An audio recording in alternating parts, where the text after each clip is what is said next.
Stay with the High Lord. You will be safe.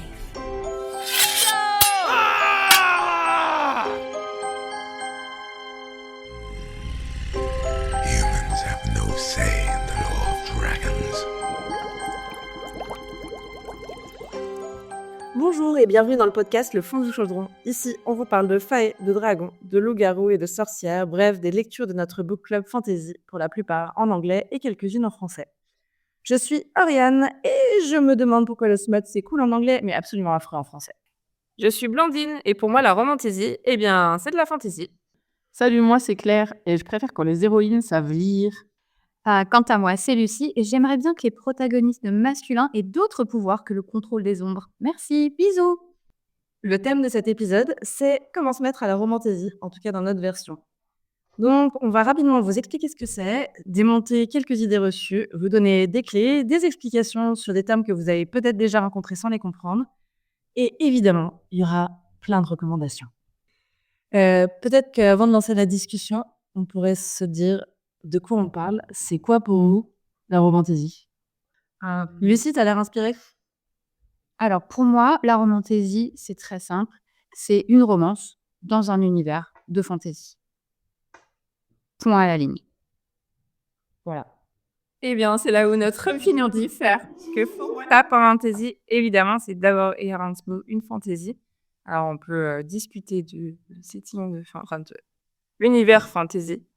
C'est une fantasy dans laquelle il y a quelques éléments de romance. Parfois, ces quelques éléments de romance atteignent 90% du bouquin, malheureusement pour nous. Ok Blandine, octogone.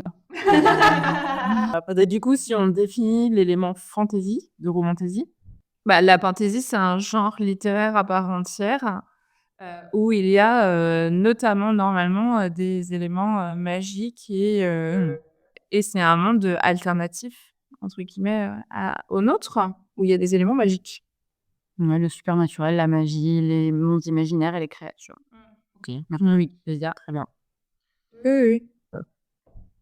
Moi, je suis d'accord avec... j'ai pas trop la main avec la définition de fantasy parce qu'elle me semble un petit peu compliquée à challenger, disons, en l'état actuel du genre, quoi. Après, c'est vrai que dans la fantasy, il y a plein de sous-genres. On parle de high fantasy pour tout ce qui va être grande quête épique, typiquement Le Seigneur des Anneaux, qu'on appelle aussi fantasy de bonhomme. Il y a plein de sous-genres qui existent autour de ça, l'urban fantasy. Je pense que Lucie, tu auras d'autres noms qui viendront. Et la romantasy, c'est vrai que Lucie, tu as commencé à le dire tout à l'heure, c'est ce mot valise qui contracte romance d'un côté et fantasy de l'autre. Donc, c'est l'idée que c'est un point de rencontre entre deux genres qui sont a priori plutôt distincts parce que dans la high fantasy, on peut pas exactement dire que la romance est une place prépondérante. Voilà. Non, pas vraiment. C'est pas une romance à proprement parler. Et donc, la romantasy, c'est un genre alors, je pense qu'on peut carrément débattre sur est-ce que c'est une romance dans un setting fantasy ou est-ce que c'est une fantasy qui comporte des lignes d'intrigue avec de la romance et à quel point elles sont importantes pour le développement de l'histoire. Après, je pense qu'aujourd'hui, la romantasy, c'est aussi une case marketing pour les maisons d'édition parce que ça a clairement le vent en poupe. Il y a des titres qui sortent, je trouve, à une allure assez démente. Ouais. Il y a de plus en plus de bouquins qui ont été d'abord édités, qui ont été rachetés par des maisons d'édition pour sortir parfois dans des délais qui sont assez hallucinants. Aujourd'hui, indépendamment de la définition canonique, ça correspond, je pense, à toute une production littéraire qui se retrouve bien visible en magasin et à côté de laquelle il est un peu difficile de passer, quoi. C'est un genre qui est à la fois écrit majoritairement et adressé à majoritairement des femmes. Oui, tout à fait, ça. J'ai beaucoup parlé. Non, mais c'est très bien. Non, mais c'est très ça. Et effectivement, il faut garder en tête cet aspect ça a commencé dans les années 2000 déjà, hein, les maisons d'édition qui créent des sous-catégories, des petites maisons d'édition à l'intérieur de la grande pour publier ce genre en particulier. Et actuellement, en 2025, on en trouve absolument partout. On est un peu submergé. Oui, la qualité, en plus, elle est variable en fonction de la maison d'édition qui te publie et évidemment, forcément, des délais de l'édition qui sont quand même incompressibles ou très peu compressibles, on va dire. Et parfois, la qualité n'est pas spécialement forcément au rendez-vous. Ouais. Après, ce qui est sûr, c'est que ça a aussi c'est un genre qui a connu vraiment des très gros succès de librairie, des énormes best-sellers qui ont été traduits, vendus à des millions d'exemplaires, qui sont devenus des fandoms à part entière. On parlera plus tard de ce que c'est qu'un fandom. Donc à la fois, ça a un côté très niche et en même temps, on est un peu à l'endroit où la niche est devenue très mainstream, très grand public, quoi. On va quand même avoir des adaptations télé de bouquins sur lesquels, quand on a commencé à les lire il y a 10 ans, on n'aurait pas mis 2 centimes sur le fait qu'ils allaient être adaptés à la télé, quoi. Je crois que ce qui est important aussi, c'est de se dire que la romantasy, c'est pas récent. Ça a explosé, depuis, vraiment, allez 2 ans peut-être, un peu plus, à cause ou grâce, aux réseaux sociaux. Mais, il y a des tas de sagas, qui ont été publiées bien qu'avant, qui sont totalement, qui rentrent totalement, on va dire, dans le cadre, de la romantasy et des choses, qui ont été publiées, il y a, 10, 20, 30 ans et plus. Tout à fait. Donc il y a aussi ce côté, c'est vraiment un rebranding aussi de certains titres, qui, si la romantasy n'avait pas, pris autant d'essor, auraient été publiés par les maisons d'édition, soit en fantasy, tout simplement, en fantasy, on va dire, simple, pas dans une autre catégorie, ou en romance, j'imagine, pardon, suivant, l'équilibre entre les 2 genres, au sein d'une œuvre. Il y avait quand même des sous-genres qui existaient déjà, notamment les romances paranormales. Je pense que nous, ce qu'on appelle, univers, fantasy, ça regroupe aussi tout ce qui est, vampires et loups-garous, parce que pour nous, ça fait partie, d'un univers où il y a, de la magie et des créatures, merveilleuses. Et il y avait déjà des sous-genres. Enfin, j'ai quand même des souvenirs dans les bibliothèques de poches, avec, marqué, romance paranormale. Et ça, déjà, il y a une dizaine d'années, il y a une quinzaine d'années, ça existait déjà. Bien évidemment, la bitlit, c'est absolument pas nouveau. On en a parlé lors de notre épisode de Twilight. C'est absolument pas nouveau. Donc, ces romances-là, fantasy, elles existaient déjà. Elles étaient pas marketées pareil. Non, mais si, par exemple, Twilight devait sortir maintenant, ça sortirait totalement, sous l'étiquette romantasy. La bitlit, l'étiquette a disparu. Ça n'existe plus, en fait. On n'utilise plus ce terme. Si Twilight devait ressortir, ça serait totalement une romantasy, et il y a plein d'exemples comme ça, en fait, de choses qu'on a vues et lues, que ce soit, des livres, des films ou des séries télé où, en fait, qui reprennent pas, mais qui ont les codes de la romantasy. Mais en fait, toutes ces étiquettes, est-ce que c'est pas quelque chose qu'on colle sur des sujets qui sont un peu à la mode à un moment donné? Parce que la bitlit, c'est sorti à un moment où tout le monde sortait des romances de vampires, voilà, quoi. On suit des trends aussi, j'imagine, au niveau de l'édition. Ouais. Ouais, complètement.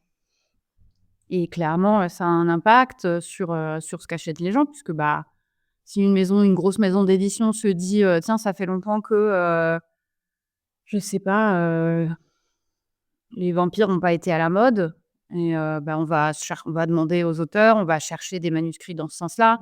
On va diriger, nos efforts, d'édition, là-dessus. Et puis, en fait, je pense que comme n'importe quel média, c'est complètement cyclique. Oui, après, je pense qu'aujourd'hui, le mouvement, il est plus, à rattraper, le train en marche pour ceux qui l'ont pas pris, de, vite, il faut que je publie une romantasy parce que moi, j'en ai pas et que c'est ça qui cartonne en ce moment. Ouais. Mais on prend une maison d'édition comme Brajlon qui a toujours publié de la fantasy. Bien évidemment qu'il y avait déjà des sous-collections, notamment Milady, si je ne m'abuse, qui était déjà depuis très longtemps. Elle existe depuis très longtemps, Milady, cette collection. Et elle publiait déjà de la romantasy sous le label Milady, en fait. Et pour eux, c'était de la romance dans leur genre qui était la fantasy, en fait. Tout à fait. Ouais. Donc, en fait, c'est non. Est-ce que c'est un peu la question de la poule qui arrivait le premier, la poule ou l'œuf, quoi? C'est est-ce qu'on invente des noms à des styles qui existaient déjà et qui se mettent à marcher? Je pense que dans 20 ans, il y aura un autre nom. Exactement. Même, c'est vraiment du marketing, enfin, vrai. Ouais, mais c'est du marketing qui est aussi, pratique, pour le lecteur, tu vois? Je trouve que c'est pas seulement un outil de maison d'édition. C'est que toi, quand tu commences à rentrer là-dedans et que tu t'amuses, en fait, tu t'y retrouves.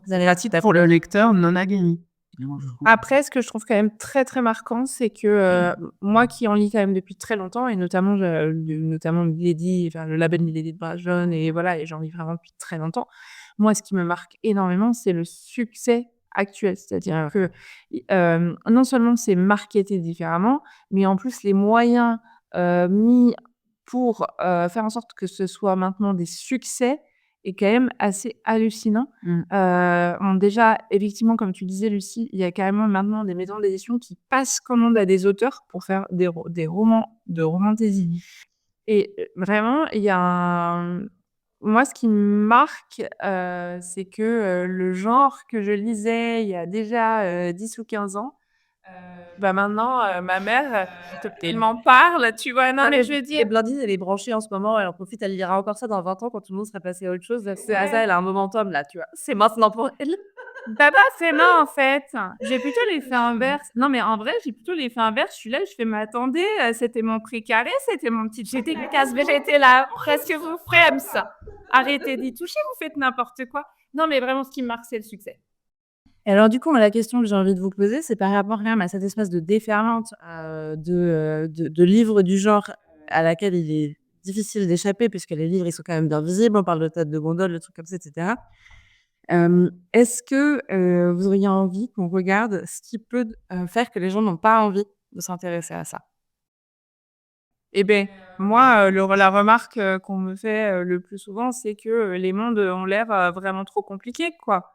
Il y a, tu ouvres le bouquin, il y a une carte avec des continents, des îles, des mondes, voilà, qui sont avec des noms en plus qui sont étrangers ou compliqués pour nous, avec des syllabes et trop de voyelles. Et du coup, voilà, la façon dont les univers de fantasy sont construits peuvent paraître un peu compliqués, un peu hermétiques, exactement, c'est le mot que je cherchais. Abscons aussi, ouais. Ouais, peut-être je profite de ce frein qui existe. C'est vrai qu'un élément qui est assez important en fantasy, je prends un peu d'avance sur le lexique, mais ça me paraît important pour parler de ce sujet-là, c'est le world building. Et donc le world building, c'est la construction du monde. Donc c'est toute la phase dans le roman dans lequel l'auteur ou l'autrice va vous donner les moyens à vous, lecteurs, lectrices, de comprendre l'univers qui existe dans sa tête, mais jusque-là que dans sa tête. Et vous le donnez avec suffisamment de clarté, de manière suffisamment définie pour que vous en connaissiez les règles et que vous puissiez le naviguer et suivre les protagonistes dans l'histoire qui va se passer. Et c'est vrai que la fantasy, moi, je trouve que c'est un frein qui est carrément légitime parce que je trouve que, enfin, moi, tu vois, c'est un des trucs auquel auquel je suis très sensible quand je lis un livre, c'est à quel point l'auteur ou l'autrice, en général l'autrice, arrive à m'embarquer rapidement dans le monde sans pour autant que le monde soit trop simple ou simpliste. Et je trouve qu'il y a un vrai, il y a un vrai bonus aux livres qui arrivent à faire ça de manière intelligente, fine, soit parce que tu as un héros qui découvre complètement l'univers dans lequel il vient de se faire projeter, soit parce qu'il se fait prendre sous son aile par quelqu'un qui est plus aguerri que lui, soit parce qu'en fait, il tombe sur un document qui subitement l'éclaire de plein de choses. Enfin, il y a plein de petites mécaniques que tu peux trouver dans la narration qui fait que tu vas avoir un world building facile. Mais à côté de ça, tu as aussi toute une catégorie d'auteurs et d'autrices qui sont en mode qui te lâchent dans la forêt avec ton slip et ton couteau. Et vraiment, c'est démerde-toi, quoi. T'apprends les trucs au compte-gouttes, t'es là, attends, j'ai rien compris. Tu passes ton temps à revenir à la carte au début, puis t'es là, attends, j'ai pas compris. Le gars, on m'a dit qu'il avait ce pouvoir, mais en fait, finalement, oh! Et t'es là, genre, je comprends, tu vois. Ouais, mais même nous, en tant que lectrices aguerries, il y a des bouquins qu'on arrête au bout de la 50e page, hein, parce que vraiment, genre, non, quoi, là, tu vas pas embarquer. J'ai pas envie, ton truc m'a filé la migraine au bout de 25 pages dans ces niettes. Et après, il y a aussi le côté peut-être originalité du monde. Il y a des mondes qui nous parlent plus à la sensibilité des uns et des autres et de chacun. Et donc, du coup, il y en a qui nous intéresseront pas du tout. Et au bout de 25 pages, on saura déjà d'avance que ça va pas nous plaire. Oui, mais c'est ça, mais c'est ce que tu disais, Oriane, c'est tout à fait légitime comme frein. Après, c'est comme dans n'importe quel type de littérature, il y en a qui sont bien écrits, il y en a qui sont pas bien écrits, et ça passe aussi par ça. Savoir expliciter tout le monde à ton lecteur, que ça passe par le fait que ton protagoniste principal, bah, ils viennent pas du même monde. Enfin, il atterrissent dans un monde qu'il ne connaît pas, donc forcément, il va tout te faire découvrir. Tu vas tout découvrir en même temps que lui ou elle. D'ailleurs, c'est ou alors parfois c'est hyper bien fait, tu vois? Genre typiquement dans Le Prince Cruel, moi je trouve que l'accès au monde, il est hyper simple parce que tu as une narratrice qui s'adresse à toi, qui elle a été extraite du monde des humains, quand elle était toute petite et qui est arrivée dans le monde, j'ai oublié le nom du monde là comme ça, mais dans le monde des failles dans lequel elle vit, au moment de l'histoire, hem, plus tard. Et en fait, dans sa narration, elle te raconte le moment où elle te raconte un petit peu comment elle a découvert des trucs. Tu suis un peu avec elle, les étapes par lesquelles elle est passée. C'est un building hyper facile. Et à côté de ça, je sais que quand je suis rentrée dans le groupe chat, je pense que je sais pas si c'était une lecture récente pour vous ou pas, mais vous aviez lu il y a pas si longtemps L'Héritière de Jazad, qui apparemment en termes de world building est vraiment chaud patate du rail, quoi. Je tiens à préciser que vous avez lu concerne Claire et Blandine, car je me suis arrêtée à un tiers de ce livre et je pense que c'est en grande partie à cause du world building, de la construction du monde. J'étais pas dans une humeur de type je me concentre assez pour tout comprendre. On était lâchés au milieu. Il y avait aucune transition. C'était le monde est comme ça. Tu vas apprendre, tu vas galérer. Et il me s'accrocher sur ce bouquin. Il faut énormément s'accrocher. Et on n'est pas forcément venu pour souffrir, OK? C'est pas obligé. On a toujours le droit de DMF, d'accord? Désolée, mais le premier tome de Crescent City, mais moi, j'étais là, mon Dieu, mais Sarah, je t'aime, je sais que ce que tu fais, c'est bien, mais alors là, je suis en souffrance. Tu m'avais projeté dans un truc. Et en plus, c'était assez marquant parce que c'était complètement différent de ce qu'elle avait fait avec Harry Potter, où le premier tome, alors Harry Potter, c'est un padet d'épines et de roses en français, je précise. De Sarah J. Maas. c'est ça. Vraiment best-seller du genre. Et pour le coup, c'est un des premiers bouquins, notamment qu'a lu ma mère en fantasy et qu'elle a aimé, justement parce que certes, ils arrivent, enfin, c'est des humains et on commence par des humains. Ils savent qu'il y a un monde au-delà du mur qui est un peu spécial et où les règles sont différentes. Donc les humains le savent, mais en fait, ils savent pas. C'est au niveau légende. Et donc, du coup, en fait, on va suivre cette héroïne qui va passer au-delà du mur et qui va découvrir tout en même temps que nous de ce qui est différent et de ce qui se passe en termes de magie, etc., au-delà du mur. Et le fait d'être pris par la main comme ça et d'être emmené sur ce terrain quand on n'y connaît pas grand-chose dans les mondes fantasy, eh ben, c'est hyper intéressant pour les débutants notamment. Et JZR, quand vous êtes débutant, ne lisez pas ça. Enfin, vraiment, c'est très Ça va vous dégoûter. J'ai adoré, j'ai vraiment adoré, mais il faut vraiment passer le premier tiers pour être à fond dedans. Et pareil pour Crescent City. Et pareil. Mais c'était d'ailleurs une trend sur TikTok pendant un temps où les gens passaient, donc rentraient dans ce monde de la romantaisie, commençaient par les 5 volumes d'Akotar et enchaînaient avec de la même autrice, donc avec Crescent City, et ils n'arrivaient pas à comprendre. Enfin, c'était pas de la compréhension, il y avait une vraie différence de rythme, de world building, etc. Et il faut préciser que le premier tome d'Akotar, au-delà de la simplicité peut-être parce qu'effectivement on nous prend par la main parce qu'on suit l'héroïne, il a aussi cet aspect de réécriture de contes. C'est une réécriture de La Belle et la Bête et c'est pas subtil du tout. Donc on reconnaît, tout le monde connaît l'histoire et ça fait une sorte de... C'est très confortable à ce niveau-là. Oui, c'est ça. C'est un univers qui est vraiment... Enfin, en tout cas, c'est une intrigue qui est vraiment très familière. Et donc, du coup, si tu as une intrigue familière, mais un monde qui ne l'est pas, c'est beaucoup plus facile que d'avoir une intrigue qui est complètement compliquée, avec plein de sous-intrigues, et en plus, avoir un monde qui n'est pas familier. C'est clair. Après, il y a un autre obstacle que j'entends beaucoup autour de moi, c'est que les univers de la fantasy, de la romantaisie sont un peu trop éloignés de notre réalité. Qu'est-ce que vous auriez à répondre aux gens qui vous disent ça? Que ça dépend du bouquin. Là, je suis complètement d'accord avec Blandine. C'est vrai que la fantasy, elle a un peu cette image de littérature de l'imaginaire, tu vois, où tu pars vers des trucs qui sont vraiment complètement...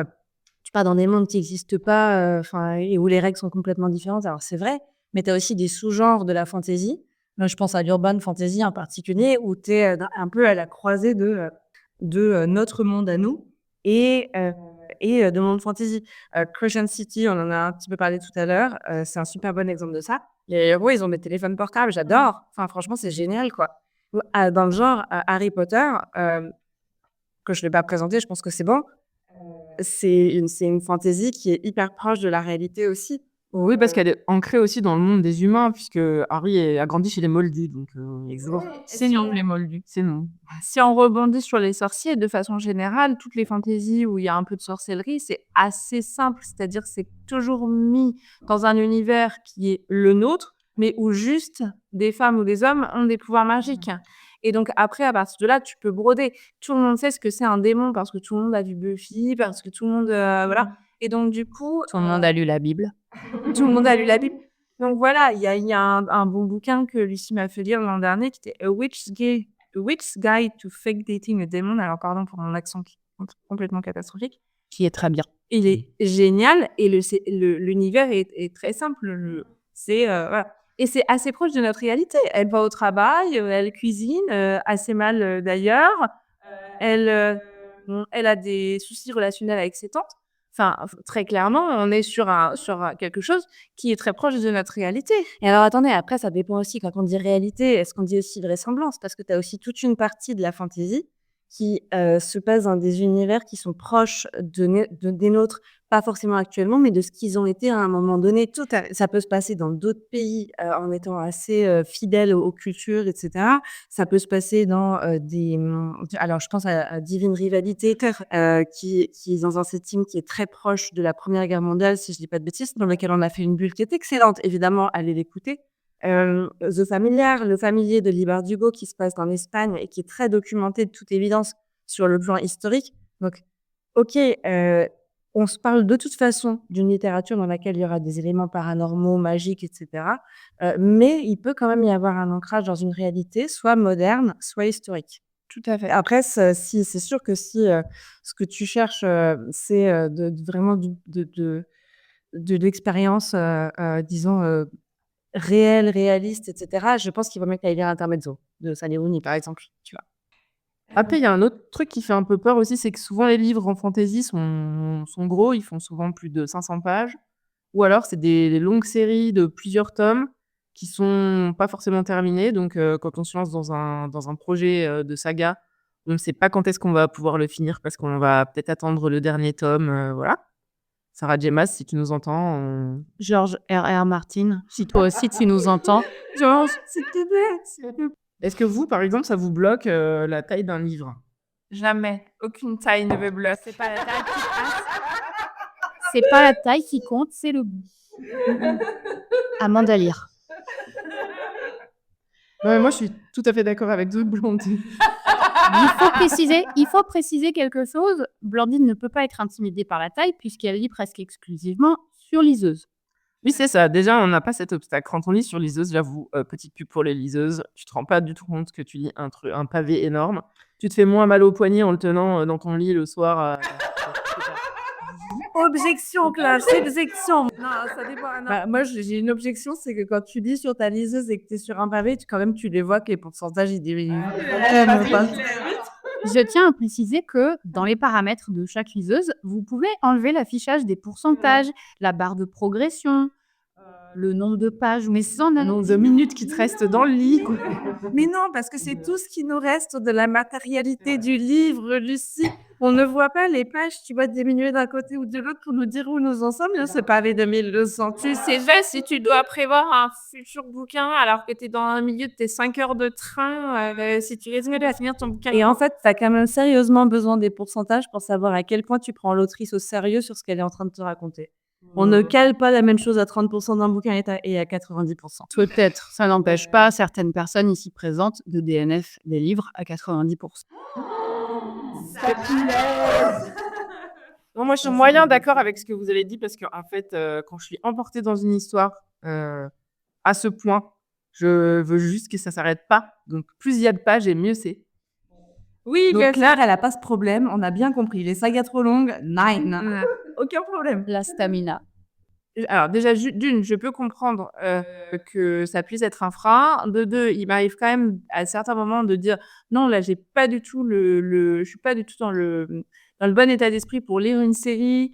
Je suis pas forcément dans le bon état d'esprit en plus pour lire une série et pas la terminer parce qu'elle est pas forcément terminée. Et donc du coup, moi j'aime quand même beaucoup, beaucoup lire ce qu'on appelle les stand-alone. Donc stand-alone ou one-shot, c'est vraiment les bouquins, dont l'histoire, tu le commences et à la fin, elle est terminée et il y aura pas de suite, voilà, l'histoire est complète.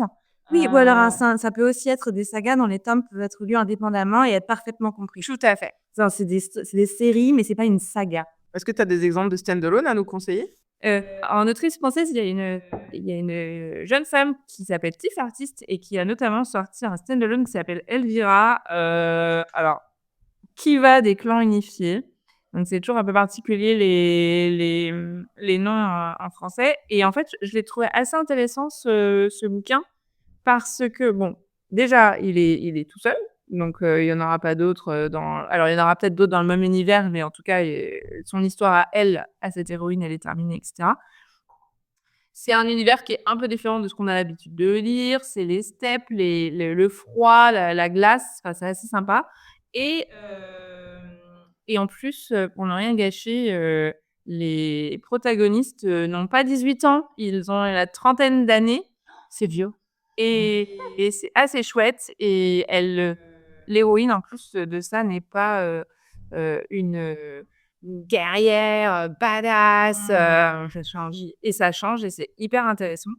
Et dans l'exemple que tu disais avec des bouquins qui sont dans des univers interconnectés, il y a Liv Stone, qui est une autre Française, qui a fait une série qui s'appelle Witch and God, où l'univers est très, très simple et en plus qui, du coup, a ce côté hyper rassurant. On parlait tout à l'heure du fait que si en plus tu es dans quelque chose que tu connais, c'est plus facile de rentrer dans le monde de fantasy. Et en fait, elle est partie des dieux de l'Antiquité et de la sorcellerie. Elle a mixé les deux sur le monde moderne. Donc, c'est des sorcières du monde moderne, mais il y a aussi des dieux de l'Antiquité. Et là, pour le coup, c'est vraiment de la romantaisie. La romance prend toute la place du bouquin. Hein. T'enlèves la romance du bouquin, il n'existe plus. Et le premier tome s'appelle Ella la promise. Et ça fait toujours à chaque fois... Ça me fait marrer parce que c'est des bouquins qui sont excellents. Ils sont vraiment bien à lire. C'est un peu du niveau Ali Hazelwood en termes de qualité d'écriture. Donc, c'est hyper chouette. Encore plus pour les Françaises. Mais alors, les titres, on dirait des mauvais harlequins, quoi. C'est pas possible, faites quelque chose. Ce qui n'empêche que tu le conseillerais peut-être à quelqu'un qui vient de la romance pure, par exemple. Tout à fait.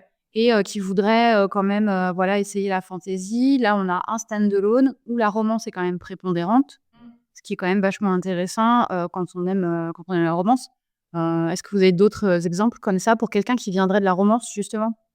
Oui, il y a Bride de Ali Hazelwood, dont tu viens de mentionner le nom, Blandine, qui est une autrice à la base italienne de romance pure et qui s'est essayée à un titre de fantasy. Enfin, c'est un peu c'est de la beat lit, c'est de la fantasy. Vous le rangez dans le tiroir que vous voulez, mais ça reste ça, quoi. Un des coups de cœur du book club de cette année, alors, encore une fois, allez écouter notre épisode de podcast là-dessus, il est très très bien. Et après, il y a aussi les séries courtes. Il y a des séries très courtes. Par exemple, on a mentionné aussi Divine Rivalité de Rebecca Ross, qui est en 2 tomes, en fait. Et le tome 2 va sortir en français, je crois, courant de cette année. Et elle vient d'annoncer qu'elle sortait un 3e livre. Alors attention, hein, c'est toujours une duologie, mais un 3e livre qui va se passer dans le même univers. Donc on est vraiment, si vous les lisez et que vous avez aimé, vous avez cette petite surprise à la fin. Il y en a un suivant qui arrive, même si on ne suivra pas les aventures de nos deux héros. Je me permets aussi de rajouter un de mes gros coups de cœur qui n'est pas du tout une nouveauté de cette année, qui est Déraciné, Uprooted de Naomi Novik, standalone, pareil, un seul tome. Il y a un petit peu de romance, mais c'est quand même majoritairement une fantaisie. Hein, et ça se passe dans un univers plutôt de l'Est. Un seul tome, et ça se lit très bien. C'est un petit peu long, cela dit, je crois qu'on est entre 400 et 500 pages. Donc, c'est pas non plus du 300 pages, quoi. Voilà. Je peux rajouter aussi Margaret Rogerson, qui a écrit Sorcery of Sound Manners, qui est une duologie. Alors, à la base même, c'est un stand-alone, et après, en fait, elle a refait avec les mêmes personnages une autre histoire complètement différente. Donc c'est une suite sans être une suite, donc c'est assez intéressant ça aussi, à lire, hein. D'autant plus, Sorcerer Thorns, ce qui est intéressant, c'est que c'est quand même très accessible en termes d'âge. Tout à fait. Moi, je peux confirmer, hein, ma fille l'a lu, elle a 11 ans, et vraiment elle a beaucoup aimé d'ailleurs.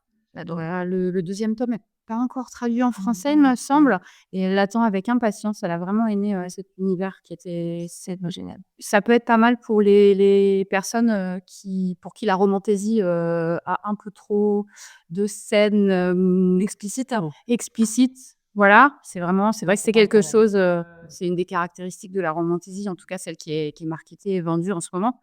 Là, aucun problème. C'est vraiment il y a une relation, il y a de la romance, il y a des sentiments, il y a plein de choses, mais c'est tout à fait, safe. Ah, moi, je voudrais juste ajouter quelque chose parce que on n'en a pas parlé, sur le côté série pas terminée. Je crois que j'ai une partie de moi qui comprend sincèrement, les personnes qui veulent pas se lancer dans des séries qui sont pas terminées et d'un autre côté, heu, j'ai un peu envie parfois de les prendre par la manche et de les secouer en leur disant: «Mais si tout le monde faisait pareil, on n'aurait jamais la suite!» Alors ça, c'est vrai, parce que forcément, c'est la demande qui va commander aussi, la production au niveau des maisons d'édition. C'est un vrai argument. Alexiane Delis, qui est une autrice française, elle en a parlé sur ses réseaux sociaux où justement les gens n'arrêtent pas de lui dire: «Oh, ça a l'air trop bien, mais je vais attendre que le deuxième sorte pour, l'acheter», et elle leur a dit: «Mais vraiment, ne faites pas ça parce qu'en fait, si personne n'achète le premier tome et ben, il y aura pas de deuxième tome. Donc ça risque d'être un peu compliqué». Ouais, et tu vois, alors, enfin, moi, je trouve que c'est un peu une anecdote, rigolote à partager.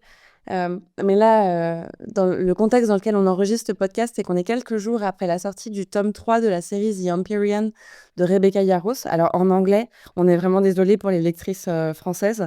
Et donc c'est une saga qui va être en 5 tomes. Donc le 3e tome, il est très loin d'être le tome final, de la série. Et moi, je trouve ça honnêtement génial, incroyable, hyper rigolo, ça me rappelle plein de bons souvenirs. Ce côté où, la saga, elle arrive au fur et à mesure et où en fait, tu pars dans des théories entre 2 tomes, tu as une espèce d'attente qui crée vachement d'excitation. Je trouve qu'il y a une vraie communauté de fans, en fait, et que c'est un truc dans lequel on peut trouver vachement de joie et vachement de plaisir en tant que lecteur, lectrice, quoi. Je sais pas ce que vous en pensez?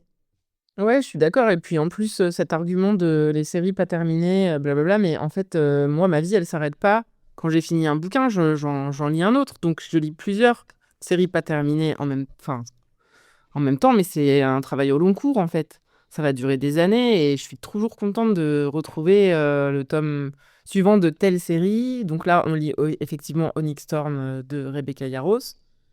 Et après, on sait qu'il y a d'autres sorties qui sont prévues et on va continuer à les suivre.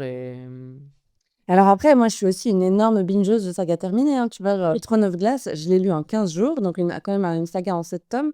Oui, je sais, Claire, je sais, le regard que tu me lances, est lourd de beaucoup trop de choses.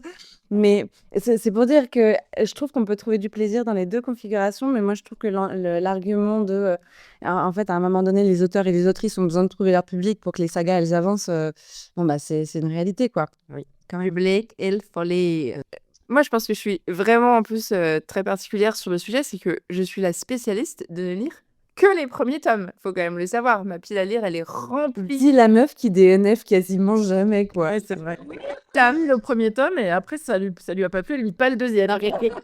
C'est LDNF, les séries. Je sais ça. Non, alors en fait, c'est pas tout à fait ça. Il y a des premiers tomes qui m'ont énormément plu, mais comme j'ai dans ma pile à lire d'autres premiers tomes à lire, eh ben, le deuxième tome de la série en question, il est pour dans 3 ans à peu près. Non, mais en vrai, c'est OK aussi de ne lire que le premier tome d'une série et de pas forcément avoir envie de lire la suite. C'est OK de lire Oui et que le non, premier tome d'une série, d'avoir envie de lire la suite, mais pas tout de suite, C'est et de ne OK. pas enchaîner. C'est OK de lire la première page d'un livre, de détester, de DNF et de le revendre sur Vinted. Et alors, pour info, DNF, c'est Did Not Finish en anglais, et ça veut dire ne pas terminer son livre. Abandon total. Ça nous est tout arrivé, mais également parce que nous ne lançons parfois dans des lectures que nous qualifierons d'hasardeuses. Non, mais en fait, tout le monde fait ça avec les séries télé aussi, hein. On commence, on regarde le premier épisode, le pilote, il nous plaît pas, on continue pas. Ouais, saison, et puis en fait, on Bah, est après, fou. c'est vrai que c'est dur quand t'es vraiment rentré dans un bouquin, tu vois, et que le truc a terminé en plus sur un cliffhanger parce que l'auteur ou l'autrice est quelqu'un de malhonnête comme ça. Un livre qui termine sur un cliffhanger, je suis désolée, c'est malhonnête. Et j'aime bien. Après, moi, j'ai rien contre les bad girls, ni les bad boys. Mais voilà, donc tu vois, c'est vrai qu'en fait, je trouve ça dur de rester sur cette espèce de frustration de vouloir connaître la suite. Réellement, je comprends. Après, quand le tome 1, il est mauvais et qu'il finit quand même par un cliffhanger, t'es là et tu fais « Ah non, tu m'auras pas pour le deuxième !» Et tu t'es quand même fait avoir par le passé et on le sait. Mais bien On n'a recommandé aucune série courte. Est-ce que vous avez une recommandation de série courte? Bah, Jazad, l'héritière de Jazad, en français, ce sera aussi une duologie. Alors, c'est un peu un gros livre, mais moi, j'ai adoré. Et ben Alexiane Delis, pour les autrices françaises, elle a fait une série qui s'appelle Tiziri. C'est une duologie, c'est merveilleux, c'est drôle, c'est très, très original. Elle a une diversité de personnages qui est très agréable. Allez-y, Il y a aussi Six of Crows de Lee Bardugo. évidemment. Et c'est en 2 tomes, non? Il y a une suite, ouais. Non, c'est une duologie, c'est Et après, merveilleux. Je rajoute quand même ma recommandation en termes de petite série avec Le Prince Cruel de Holly Black, ou plus exactement Le Peuple de l'air, puisque Le Prince Cruel, c'est le premier tome du Peuple de l'air. 3 romans de chacun entre 300 et 400 pages, disons. Ça se lit assez facilement. La saga est terminée. En revanche, ça me semble important de préciser que le tome 1 commence par ce qui est de l'ordre d'une bully romance. Donc, ça veut dire que c'est un genre quand même très, très particulier où il va y avoir le développement d'une relation entre 2 protagonistes dont l'un harcèle l'autre. Et moi qui, en temps normal, n'aime vraiment pas du tout la bully romance, dans Le Prince Cruel, j'ai trouvé ça tolérable. Voilà. bon, parce que pour nous, ça, c'est plutôt l'apanage des dark romance. Exactement. C'est pas trop le sujet dont on parle aujourd'hui. Moi, les filles, j'ai un peu envie de vous poser la question. Qu'est-ce que vous recommanderiez à quelqu'un qui trouve que la romantaisie, c'est trop nunuche, que c'est trop girly, que la romance prend trop de place?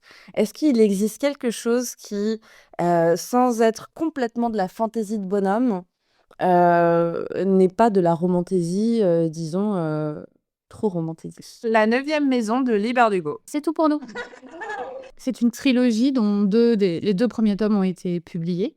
La 9e maison et, pour le titre français, du 2e, Jusqu'en enfer. Jusqu'en enfer. On attend le 3e. Avec impatience. Oh, il faut que je les lise alors. Vous me donnez trop envie. Bah, sinon, il y a la saga Le Trône de Verre de Sarah J. Maas. Bah, notre reine à toutes, voilà. Je suis en totale saturation. Il y a d'autres auteurs, d'autres autrices, d'autres séries. Et voilà, enfin, il faut, à un moment, j'ai envie de dire, il faut passer à autre chose. Voilà, dit la meuf qui vient de terminer le 3e de The Empyrean, hein, voilà. Mais bon, Moi, j'aimerais vous parler quand même de Naomi Novik et notamment de sa trilogie de La School of Mons, où c'est absolument pas nunuche. C'est excellent. C'est un peu en univers presque à la Harry Potter, parce qu'ils sont dans une école de sorciers où ils se battent contre les démons. Une de vous a lu L'Assassin Royal de Robin Hobb. Oui. C'est très longue saga pour le coup. Très, très longue saga. Alors moi, pour ceux qui trouvent que la fantaisie dont on parle, c'est pas assez nunuche, j'ai une contre-recommandation qui est Once Upon a Broken Heart, ou grosso modo n'importe quoi de Stephanie Garber. Alors, que j'ai lu en entier, d'accord? J'ai lu le tome 1 en entier. Je me suis arrêtée là parce que c'était pas pour moi, parce que c'était réellement trop nunuche. Mais si vous aimez vraiment beaucoup la romance et que le fait qu'il y ait un univers un peu fantasy, ça vous amuse, et ben c'est très très bien. Pour ça, c'est vraiment très bien. Juste, moi non. moi, je voudrais tempérer. Pour moi, c'est non également. Et j'ai DNF le premier tome, car c'est extrêmement mal écrit. Mais en fait, c'est ça la différence. C'est est-ce que c'est nunuche ou est-ce que c'est extrêmement mal écrit ou est-ce que c'est les deux? Alors, en l'occurrence, pour Stephanie Garber, je suis formelle, c'est nunuche. Oh, je ne peux pas dire que c'est nunuche parce que j'ai pas lu assez, je pense. Mais c'est très mal écrit. Alors, j'ai réussi à le lire, et vraiment, normalement, c'est quelque chose, tu vois, genre Bedlam Moon, j'ai pas réussi parce que c'était mal écrit. Ah oui, moi non. Alors, tu as réussi, Lucie, tu as réussi. Alors, c'est la seule à avoir réussi. Moi, j'ai quand même abandonné à 90%. Bedlam Moon, c'est un petit Everest. Tu vois, si tu lis Bedlam Moon en entier, tu es officiellement membre de notre club. On t'envoie un autographe. Ah non, mais je pense que... J'espère que ça ne sera jamais traduit. Ah ben, C'est extrêmement mauvais, mais En fait, je l'ai lu vraiment pour me dire, C'est une expérience sociologique, quoi. totalement, totalement. Mais j'aime bien lire des trucs enfin, en tout cas, c'est mon avis, hein, que je trouve hyper nul et n'étant pas. Moi, j'écris pas, donc voilà, je me permets de me dire que c'est mal écrit parce que. Parce que voilà, c'est mon avis de lectrice et je me permets de le dire sur les livres en anglais parce que ça fait partie de mon boulot, mais ouais, non. Mais il y avait une absurdité dans la mauvaise écriture, là où pour moi, Once Upon a Broken Heart, qui doit avoir un titre en français, se prend beaucoup trop au sérieux. Et voilà, donc il y a peut-être des très, très jolies éditions Volier de ces titres, mais tout book goblin que je suis, ça sera non. Et c'est quoi un book goblin? Il faut savoir qu'une grosse partie de mon salaire passe dans l'achat de livres, même si je me suis calmée, j'ai résilié pas mal d'abonnements, tout ça, des bookboxes. Comme je lis à 99% en anglais, j'ai l'avantage de pouvoir acheter des éditions qui sont très belles, même si on fait énormément d'efforts depuis allez, une bonne année. J'ai vu des merveilles en français et je suis très contente de voir tout ça. Mais voilà, un book goblin, c'est une personne. Bah, vous voyez les dragons avec leurs trésors? Qui les amasse. Voilà, je fais pareil avec les livres, je les garde. Et elle ne les lira pas tous. Peut-être pas, c'est pas grave, c'est l'héritage qu'auront mes enfants. Et puis voilà, j'achète des livres, je fabrique des livres, je lis des livres, j'accumule des livres. Moi, je pense que tu es plus le book dragon de Gringotts que le book goblin. Est-ce que vous mettriez le prieuré de l'Oranger dans un livre nunuche? Ah bah. Non, c'est pas nul. Alors moi, je l'ai mis dans ma pile à lire, mais je l'ai pas encore atteint.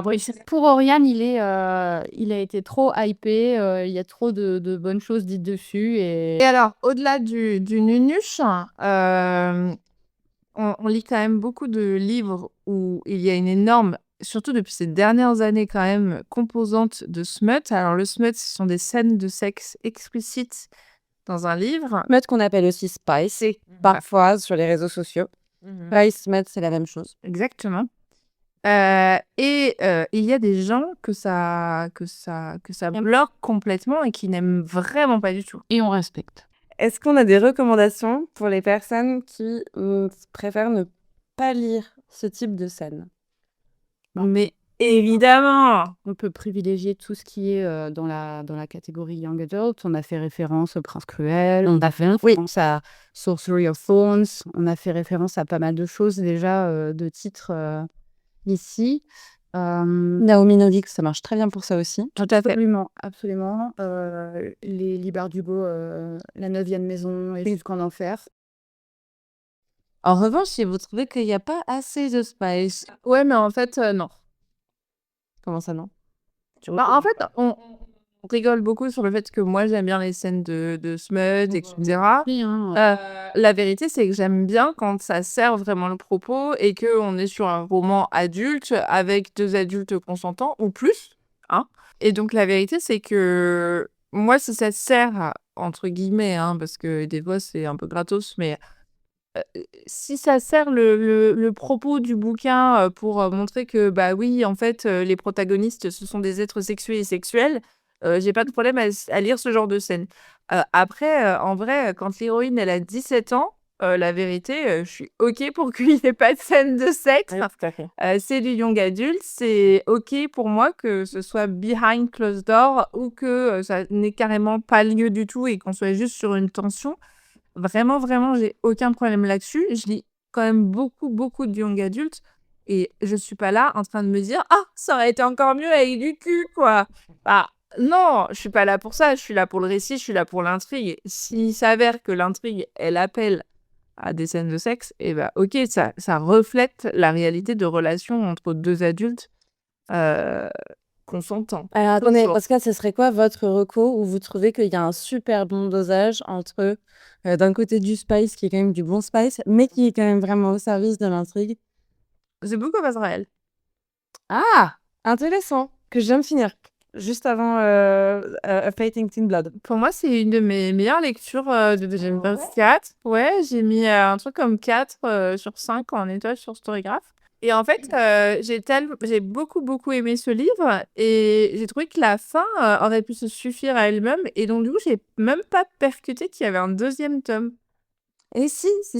C'est Eh ben, tu vois, moi, dedans, j'aurais mis très volontiers le premier tome de The Empyrean, donc Fourth Swing, Ouais. où je trouve que pour le coup, clairement, il y a du spice, mais il est très, très bien dosé avec un très bon niveau de tension qui monte au fur et à mesure. c'est ça, mais ça concerne que 2 chapitres dans tout Totalement. de Mais 700 pages. Mais en même temps, tu arrives à faire quand même monter la tension et la température tout au long. Enfin, vraiment, pour moi, masterclass de plutôt slow burn qui a très bien marché pour moi. Je mettrais aussi le premier tome de la saga des Sans-Destin. La relation est vraiment cool. On a des Très bien géré. qui sont pas trop jeunes en plus. Ouais, je trouve juste que le trope de proximité forcée est un peu lourd, mais il y a quand même un truc qui fonctionne bien dans la partie sur le sujet spice, moi aussi, avec beaucoup d'impatience. Moi aussi. Ben moi, je mets le tome 1 de The Witch Collector. En France, c'est quoi le collecteur? Le faucheur de sorcières. Faucheur de sorcières. Ah ouais, carrément. Pareil, je trouve qu'il y a une bonne tension, ça monte pas mal je sais pas, il y a une bonne progression dans le livre et puis ça occupe pas trop d'espace non plus. Et effectivement, pour information, dans le reste de The Witch Collector, l'équilibre est inverse. Ouais. Ça devient vraiment, vraiment trop de scènes explicites. Et à la fin, c'est pas assez d'intrigue. Et à la fin, c'est écœurant. Enfin, Ouais, on a eu un peu de mal avec cette série. Je pense qu'on lira quand même le prochain tome quand il sortira parce qu'on s'est un peu attaché à cette histoire. Mais c'est vrai que et le tome 2 et le tome 3, qui est en fait un 2,5, oui. sont. Après, si on aime le smut, très bien. Allez-y, vous allez vous éclater. Mais si vous le lisez aussi pour les intrigues, c'est un peu décevant Ouais. de ce point de vue-là. Tout à fait. Dans la même veine, il y a un livre qui, je ne pense pas, soit sorti en français, Lucie. Tu m'arrêtes. Qui s'appelle Split and Swallow. Split or Swallow. Et qui aurait pu s'arrêter aux 300 premières pages sans aucun problème. Et qui ensuite je sais pas, l'autrice s'est dit, il n'y a pas eu assez de scènes de cul, et donc je vais rajouter de l'intrigue Ah merde. pour faire prétexte à des scènes de cul. Alors que le sexe est central en fait à l'intrigue. C'est ça qui est fou. On est sur une fantaisie en fait qui se passe dans un village. Hein. On est vraiment ça fait très médiéval. Hein. Voilà, par certains aspects, où chaque année, des jeunes filles, quand elles atteignent un certain âge, doivent se rendre dans des grottes pour être éduquées sexuellement. C'est très bizarre quand on y pense. Voilà, le sexe est central à l'intrigue, et même en sachant ça, au bout c'était trop long. Je pense que c'est un livre à vérifier, mais c'est pas forcément de l'auto-édition, mais c'est un livre qui mériterait d'être édité mieux qu'il ne l'a potentiellement été. L'histoire était intéressante quand on aime ce genre de concept.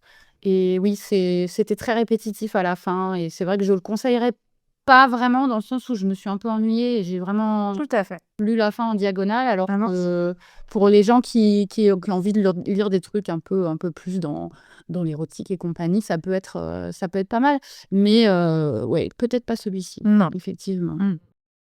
Ok, et qu'est-ce que vous recommanderiez à quelqu'un qui simplement aime pas la fantaisie de bonhomme? Et alors, c'est quoi la fantaisie de bonhomme? C'est quoi cette définition qu'on n'arrête pas de donner? Pas lire des grandes quêtes épiques, qui veut pas lire des trucs de guerrières, de guerriers, etc. Recommanderiez quoi?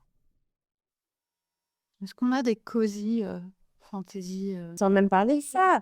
Moi, je recommande. Je vais encore faire chier tout le monde. Mais pour moi, l'opposé de la quête épique, c'est rester chez soi tel un hobbit. Hein. Mais tu peux être sur une quête non épique. Tu peux être sur... Qui rate, tu veux dire? Non, tu peux être sur une quête pépouze avec tes 3 potes où t'es pas sur un délire guerrier, quoi. Alors, donne-moi un exemple, parce que quête épique Alors, avec tes 3 est-ce potes, que t'as entendu parler de la saga de la tour de garde? tu me l'as jamais présenté comme ça. Comme une quête non épique entre potes. Voilà. Bon, après, voilà, c'est en français et comme je l'ai dit tout à l'heure, je dis à 99% en anglais. Et oui, C'est pas mal, hein, ne faites pas ça. Ne faites pas cette cascade à la maison. Non, c'est une quête qui réussit à être incroyablement bien écrite en français et de la fantaisie bien écrite en français, ça se trouve pas sous le sabot d'un cheval, mesdames. Tout à fait. Et Vers du smut. à l'inverse du smut. Et c'est un type de fantaisie, moi, que je trouve qui est incroyable parce que vraiment, je crois que j'ai lu ça nulle part ailleurs. C'est-à-dire qu'ils évoluent dans des lieux et que les lieux sont des personnages à part entière. Les villes ont une personnalité et donnent une teinte à chaque côté de la saga. C'est extraordinaire. Ça a été primé, hein, et il y a des bonnes raisons. Un livre à offrir. Moi, j'ai juste envie de dire, t'aimes pas la fantaisie de bonhomme, c'est super parce que il y en a quasiment plus. Là, en ce moment, sur les étals, il y a pas de fantaisie de bonhomme. Je suis désolée, une fantaisie de bonhomme, c'est Glenn Cook avec la Compagnie Noire et Tolkien avec ses nains et ses elfes. Et alors oui, on a des elfes et on a des fées, mais alors les nains, je les cherche encore. Sinon, en fantaisie de bonhomme, mais qui est pas tant bonhomme que ça et qui est très très cool, il y a, alors je ne sais pas prononcer son nom, je suis vraiment désolée, Jaworski, qui a fait Gagner la guerre. Ah, gagné. Et c'était magistral. Et vous pouvez y aller les yeux fermés. Vous allez avoir l'impression que c'est de la fantaisie de bonhomme. Ça n'en est pas.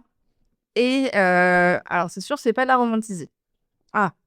Après, si on n'aime vraiment pas la fantaisie de bonhomme, moi, je pense qu'il faut aller voir du côté de Christelle Dabos, hein. Tout à fait. Je veux dire, c'est la série, là, avec les fiancés l'hiver, la passe miroir. Alors, l'ensemble de la série est d'un niveau qui est pas très homogène.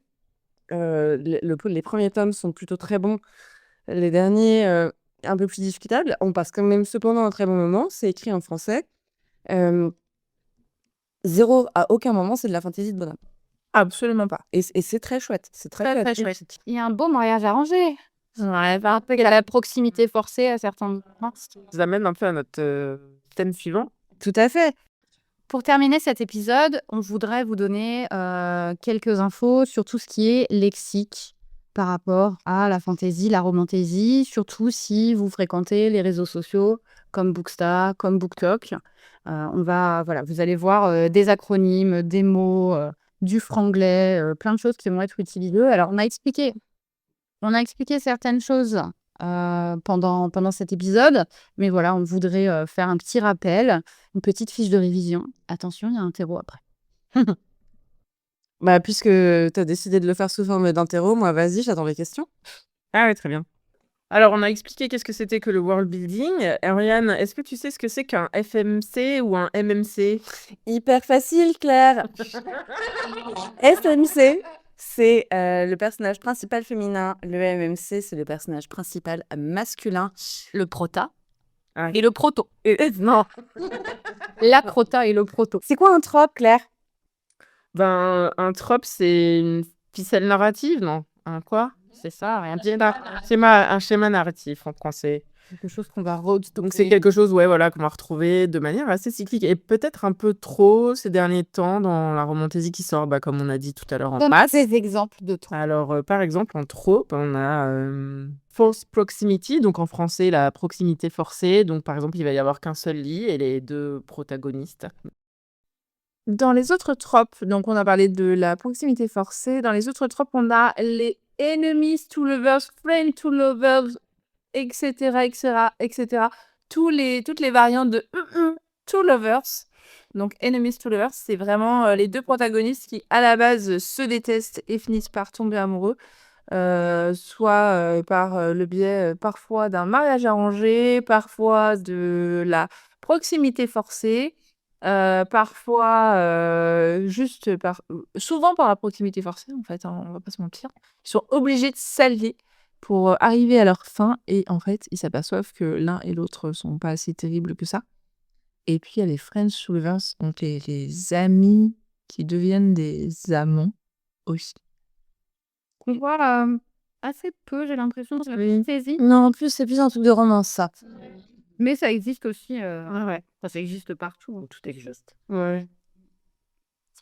Il y a beaucoup de tropes. Je pense que c'est pas forcément la peine de les passer tous en revue, mais c'est vrai que dans la fantaisie, le BookTok, le Bookstagram aiment bien parler de livres en les définissant par leurs tropes. Donc, par exemple, There's Only One Bed, donc quand deux protagonistes se retrouvent en situation où il n'y a qu'un seul lit à partager, Je me fais percer. ou le Who Did This to You, donc le moment où, en général, le personnage principal masculin a un peu envie d'aller punir les gens qui auraient fait du mal à son love interest, donc c'est-à-dire la personne qui concentre ses intérêts amoureux. On a aussi des tropes comme celui de l'élu ou de la prophétie, qui est, je pense, qui a été largement popularisé par Harry Potter et qui est peut-être un petit peu éculé maintenant. On a des fans inconditionnels du trope du mariage arrangé, quelque chose qui se présente bien dans la fantasy et qui serait peut-être l'équivalent du fake dating, donc la fausse petite amie ou le faux petit ami dans la romance moderne.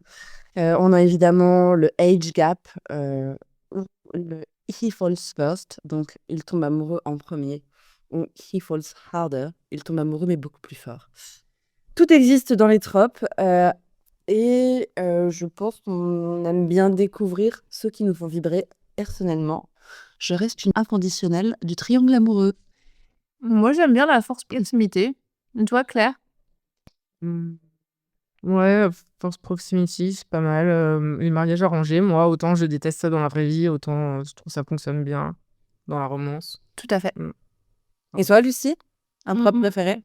Ah, je suis très fan du Grumpy Sunshine. Alors, Grumpy Sunshine, c'est quoi? Parce qu'elle a parlé des tropes, Oriane, mais elle n'a pas décrit. Grumpy Sunshine, c'est quand vous avez les deux protagonistes. Il y en a un qui est d'un naturel plutôt chaleureux, ouvert aux autres, etc., souriant, etc. Et l'autre qui est vraiment son opposé, qui grogne. Ce que j'aime, c'est les Grumpy Sunshine. Alors, c'est très souvent Grumpy, ça va être l'homme, et Sunshine, ça va être la femme dans les romances zéro. J'aime beaucoup quand c'est inversé, par exemple, un peu la Golden Retriever Energy. Mais voilà, globalement, peu importe les genres et les orientations sexuelles, c'est un trope qui me plaît beaucoup parce que ça crée des situations absurdes et voilà, l'idée, c'est de faire sourire l'autre personne et de faire craquer la carapace derrière laquelle il se cache. Et j'avoue que c'est très mignon. On n'en trouve pas assez, je trouve, en romantasy. C'est vraiment un truc de romance pure. Est-ce qu'on peut parler un tout petit peu de toute la dimension fan du truc? C'est quoi un fancast? Un fancast, c'est quand on a une série, on sait ou on ne sait pas forcément qu'elle va être adaptée en série télé ou en film. Et là, tous les fans cherchent un peu quel acteur, actrice pourrait jouer tel personnage. Voilà. Le mieux représenter le personnage. Ouais. C'est quoi une fanfiction? C'est la vie. Ah bah, c'est des fictions qui sont élaborées à partir d'un univers existant, donc d'un livre par exemple qui est déjà sorti. On peut reprendre toujours le même thème de Harry Potter par exemple. Et les fans vont se charger d'écrire des spin-offs ou des réécritures du L'inceste. de ce livre. Et ce qui est intéressant dans cette action, c'est que typiquement, si vous hésitez à vous mettre à la fantasy ou vous avez du mal à vous mettre à la fantasy ou à la romantasy, je pense que ça peut être un bon moyen. Enfin, je sais qu'avec Oriane, on partage cet avis et ça peut être un bon moyen de s'y mettre parce que si vous savez que vous avez aimé tel univers ou tel personnage de roman, par exemple, il faut savoir que vous aurez forcément une fanfic de ce personnage ou de cet univers qui versera dans la fantasy et qui, en fait, du coup, tranquillement vous amènera à ce genre, alors qu'à la base, le roman dont est issu le protagoniste n'était pas forcément fantasy à la base, mais vous y arriverez, il y aura moyen de moyenner. N'hésitez pas à chercher, par exemple, voilà, si vous pouvez partir, vous allez sur un des sites de fanfiction les plus populaires. Et dans la barre de recherche, vous tapez le nom du ou des protagonistes qui vous intéressent et le tag Alternate Universe, donc univers alternatif. Et en général, vous allez tomber sur quelque chose de totalement différent. Là où dans les univers de fantasy, on va avoir des choses qui sont transposées dans un monde totalement réaliste et humain, sans magie, sans dragon, que sais-je. À l'inverse, vous pouvez aussi avoir des univers un peu plus rattachés à la fantasy, avec des personnages qui, à la base, viennent de la romance pure, viennent de la fiction en général. Et encore plus évident, quand dans un roman fantasy, t'as pas eu la romance entre les personnages que tu voulais, tu vas sur Archive of Our Own, donc AO3 pour les intimes, ou sur Wattpad, tu cherches la romance, tu mets tes personnages principaux, il y a de très bonnes chances pour que tu trouves de quoi te satisfaire. Est-ce que quelqu'un peut m'expliquer ce que c'est qu'un fandom?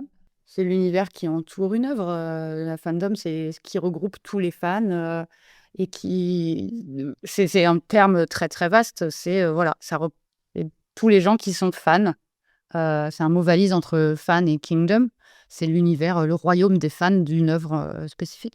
Il y a un élément dont on n'a pas parlé. Est-ce que vous avez envie de rajouter un mot là-dessus sur tout ce qui est slow burn? C'est juste une romance qui progresse très lentement, en fait, avant d'arriver à À la concrétisation. À la concrétisation, mais ça ne veut pas forcément dire que la concrétisation, elle sera explicite. Voilà. Typiquement, je parle de Assistant to the Villain. Alors, le livre a été traduit en français, mais le premier tome, mais avec un titre en anglais. Donc, c'est Assistant to the Villain et Apprentice to the Villain et le 3e tome qui va sortir en 2025. Typiquement, c'est du slow burn. Je suis à peu près persuadée à 98,9% ou peut-être 99,98% Waouh! que ce sera du behind closed door, donc que ce ne sera pas explicite. Mais pour le coup, voilà, la romance entre les deux personnages, elle est vraiment très slow burn parce qu'au bout de 2 tomes, c'est toujours rien passé. Je crois qu'on a passé en revue pas mal de choses. Bien entendu, si vous avez envie de nous poser des questions, rendez-vous sur le compte Instagram Le Fond du Chaudron, tout attaché. Vous pouvez maintenant nous envoyer des vocaux pour nous poser directement les questions qui vous tarabustent. L'heure est venue pour nous de vous dire à dans 15 jours. En attendant, vous pouvez nous retrouver sur toutes vos plateformes d'écoute de podcast préférées. D'ailleurs, si cet épisode vous a plu, n'hésitez pas à nous laisser une évaluation, 5 étoiles ou un petit commentaire, ça nous fera super plaisir.